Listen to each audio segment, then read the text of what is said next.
Hello বন্ধুরা, আমি শেখ গন্ডেল। এখন আমি করব টড ফিলিপস পরিচালিত ওয়াকিন ফিনিক্স এবং লেডি গাগা অভিনীত জোকার পার্ট 2 এর রিভিউ। এই সিনেমাটার ভালো দিক খারাপ দিক নিয়ে আলোচনা করবো আজকের এই ভিডিওতে। জোকারের পার্ট 1 2019 সালে মুক্তি পায় এবং সেই সময় আমি হলে গিয়ে ছবিটা দেখেছিলাম। কিন্তু হলে বসে ছবিটা যখন প্রথমবার আমি দেখছি, যতটা এনজয় করেছি তার থেকে অনেক বেশি আমি এনজয় করেছি যখন পরবর্তীতে বাড়িতে ছবিটাকে আবার দেখেছি।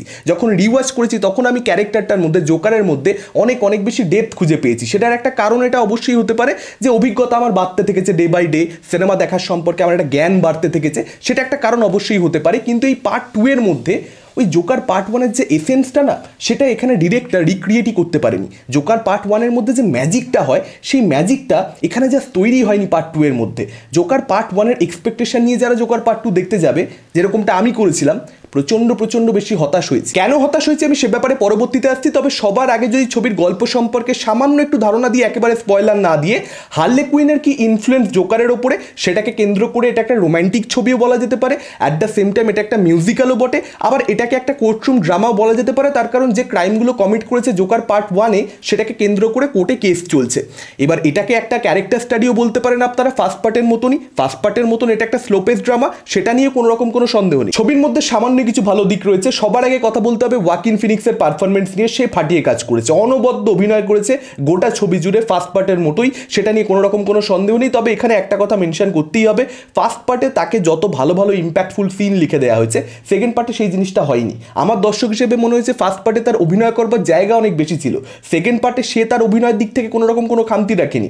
সে দারুণ অভিনয় করছে, কিন্তু তাকে অত ভালো সিনস দেওয়া হয়নি যেখানে সে নিজের অভিনয় দক্ষতাটা আরও অনেক বেশি প্রমাণ করতে পারবে। ফার্স্ট পার্টে সেই জায়গাটা, সেই স্পেসটা ওয়াকিন ফিনিক্স অনেক বেশি পেয়েছে অভিনেতা হিসেবে। সেকেন্ড পার্টে তো সেই জায়গাটা একটা গন্ডগোল হয়েছে। এবং তার সঙ্গে লেডি গাগা, সেও পারফরমেন্স ভীষণ ভালো দিয়েছে। তাকে কিন্তু আমার হার্লে কুইন হিসেবে বেশ ভালো লেগেছে। এবং দুজনের মধ্যে যে ধরনের ইকুয়েশন জোকার এবং হার্লে কুইন, সেই ইকুয়েশনটাকে যেভাবে এস্টাবলিশ করেছে অভিনয়ের মাধ্যমে এখানে লেডি গাগা এবং ওয়াকিন ফিনিক্স, দুজনের মধ্যে যে কেমিস্ট্রি, সেটা কিন্তু দেখতে অবশ্যই ভালো লেগেছে। দুজনের যে পাগলপন্থী, সেটা দেখতে অবশ্যই ভালো লেগেছে। এখানে মিউজিক্যালের যে পোর্শনটা, দুটো ক্যারেক্টারই গান গেয়ে একে অপরের সঙ্গে কমিউনিকেট করে, এই গান গাওয়ার যে দৃশ্যগুলো, সেখানে যেরকম তালমিল দেখতে পাওয়া যায়, দুজন অভিনেতা এত সিঙ্কে রয়েছে, সেটা ডেফিনেটলি দেখতে ভালো লাগে খুব। এবং এখানে গান যেগুলো রয়েছে, প্রত্যেকটা গানই কিন্তু ভালো।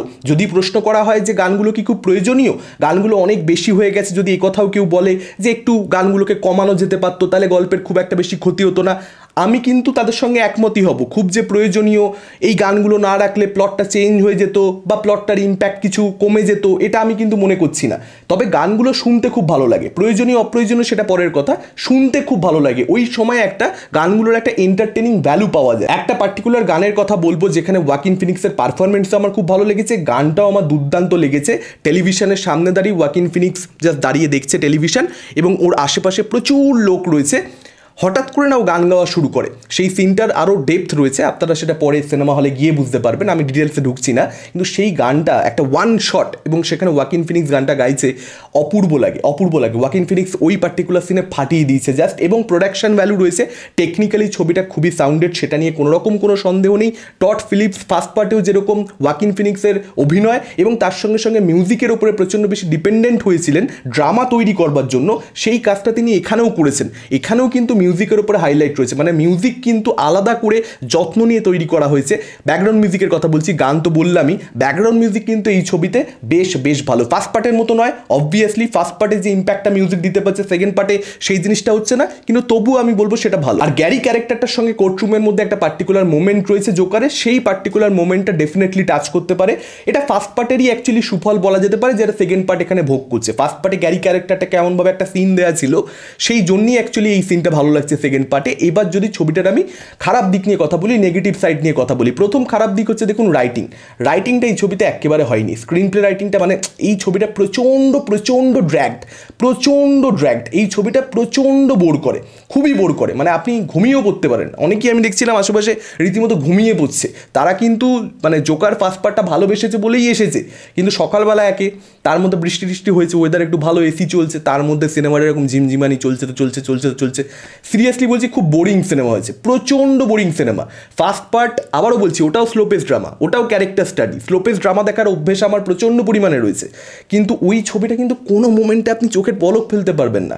এখানে সেটা হয়ইনি। জোকারের মধ্যে যে ধরনের ডেপথ ফার্স্ট পার্টে খুঁজে পাওয়া যায় সেই ধরনের ডেপথ কিন্তু মিসিং সেকেন্ড পার্টে, কিন্তু সেটা হয় না। এখানে সেকেন্ড পার্টের মধ্যেও সেই একই কারণে ইমোশনাল করতে চাওয়া হয়েছে, যে কারণগুলোর জন্য ফার্স্ট পার্টে অডিয়েন্স একবার জোকারের প্রতি অলরেডি ইমোশনাল হয়ে গেছে, অলরেডি একবার তার সিম্প্যাথি তৈরি হয়ে গেছে। এবার যেটা ফার্স্ট পার্টে হয়ে গেছে সেই একই কারণে ইমোশন সেকেন্ড পার্টে আবার কি তৈরি হবে?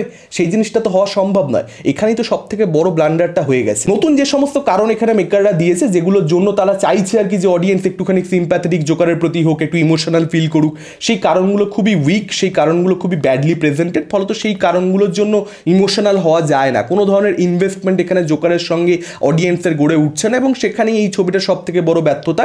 এবং এখানে যে কোর্টরুম ড্রামাটা রয়েছে, পুরো প্রসিডিংসটাই, সেটাও না খুব বেশি এঙ্গেজিং নয়, সেটা খুব ইন্টারেস্টিং নয়। সেখানে এমন কিছু ঘটছে না যেটার জন্য আমরা একদম সিটে গ্লুড হয়ে থাকবো যে ভাই বিশাল কিছু দেখছি, খুব মজা আসছে, সেরকম ব্যাপারও কিন্তু হয় না। ফলত গোটা ছবিটাই একটা আফটার অল একটা ইম্প্যাক্টলেস বোরিং ছবিতে পরিণত হয়, যেখানে ক্লাইম্যাক্সের মধ্যেও কিন্তু সেই পাঞ্চটা নেই। ফার্স্ট পার্টটা যদি আপনারা দেখেন, সেখানে ক্লাইম্যাক্সে যা যা হয় মানে এক্সট্রাঅর্ডিনারি। কেউ ভাবতেই পারেনি যে ছবিটা যখন জোকার পার্ট 1 আপনি দেখা শুরু করবেন, যারা দেখেনি ভাবতেই পারে না কেউ যে ছবিটা ওখানে গিয়ে এন্ড হবে। সেই ধরনের কোনো এক্সট্রা পাঞ্চ কিন্তু জোকার পার্ট 2 এর ক্লাইম্যাক্সে নেই। খুব বেসিক একটা ক্লাইম্যাক্স, খুব টিপিক্যাল একটা ক্লাইম্যাক্স, যেটার মধ্যে আমি অন্ততপক্ষে কিছু এক্সট্রাঅর্ডিনারি খুঁজে পাইনি। এবং গোটা ছবিটা দেখে আমার যেটা মনে হলো, টড ফিলিপসের জোকার পার্ট 1 যে ধরনের ক্রিটিসিজম শুনতে হয়েছিল তাকে, নানান ধরনের সমালোচনা প্রচুর মানুষ করেছিল যে পলিটিক্যালি ইনকারেক্ট একটা এরকম একটা ক্যারেক্টার, তাকে কেন সেলিব্রেট করা হচ্ছে যাবতীয়, সেটা যেন কোথাও একটা তাকে এফেক্ট করেছে। এবং যে কারণে সেকেন্ড পার্টটা সে এমন বানিয়েছে যেখানে সব কিছু আবার মরালি কারেক্ট হবে, এরকম একটা ব্যাপার আর কি। অ্যাটলিস্ট সেটা আমার ছবিটা দেখে মনে হলো, যেটা আমার একেবারে পছন্দ হয়নি। কারণ আপনি একটা রুট নিয়ে ফেলেছেন, পলিটিক্যালি ইনকারেক্টের একটা রুট আপনি নিয়ে ফেলেছেন। সেই রুটটা নেওয়ার পরে আপনি আবার সেই রুটটা থেকে ফিরে আসছেন, ফিরে গিয়ে সমালোচনা শুনে আপনি যেটা পাবলিক চাইছে বা অনেকে বলছে সেই রুটে হাঁটা আরম্ভ করছেন। যখনই সেটা আপনি করছেন, তখনই আপনি যেটা আসলে বানাতে চেয়েছিলেন অ্যাট দি ফার্স্ট প্লেস, আপনি নিজের ভিশনের সঙ্গে কোথাও একটা নিজে কম্প্রোমাইজ করছেন বা হোয়াট এভার। আমি জানি না ঠিক কী হয়েছে এই ছবিটার সঙ্গে, কী অ্যাকচুয়ালি টড ফিলিপ ভেবেছে। কারণ ফার্স্ট পার্টের সঙ্গে সেকেন্ড পার্টের মধ্যে অনেক বেশি তফাৎ রয়েছে মরাল ভ্যালুজের জায়গা থেকে, বা একটা যে পলিটিক্স থাকে যে কোনো ছবি, সেই জায়গা থেকে অনেক বেশি তফাৎ রয়েছে। এবং ফার্স্ট পার্টটা যে কারণে মানুষের আসলে ভালো লাগে, সেই কারণগুলোই এই সেকেন্ড পার্টে নেই। এবং অনেক বেশি 180 ডিগ্রি উল্টো কিছু একটা জিনিস যেন দেখলাম, এরকম মনে হলো সত্যি বলতে। ফলত এই ছবিটা না থিমাটিক্যালি, না প্লট ওয়াইজ, না রাইটিং ওয়াইজ, কোনো দিক থেকেই আসলে এই ছবিটা আমার জন্য খুব একটা জমেনি। ফার্স্ট পার্টটা যেহেতু এত বেশি ভালো লাগে, যে কারণেই আরও সেকেন্ড পার্টটা জমেনি। আপনাদের কি মতামত এই পুরো ছবিটাকে কেন্দ্র করে, যারা হলে গিয়ে দেখেছেন, ডেফিনেটলি আপনারা আমাদের সেটা কমেন্ট করে জানাতে পারেন। এই ভিডিওটা ভালো লাগলে লাইক করতে পারেন, শেয়ার করতে পারেন। আমাদের চ্যানেল নতুন হলে চ্যানেলটাকে অবশ্যই সাবস্ক্রাইব করতে পারেন। আজকের মতন টাটা, চোখ রাখুন পরবর্তী ভিডিওতে।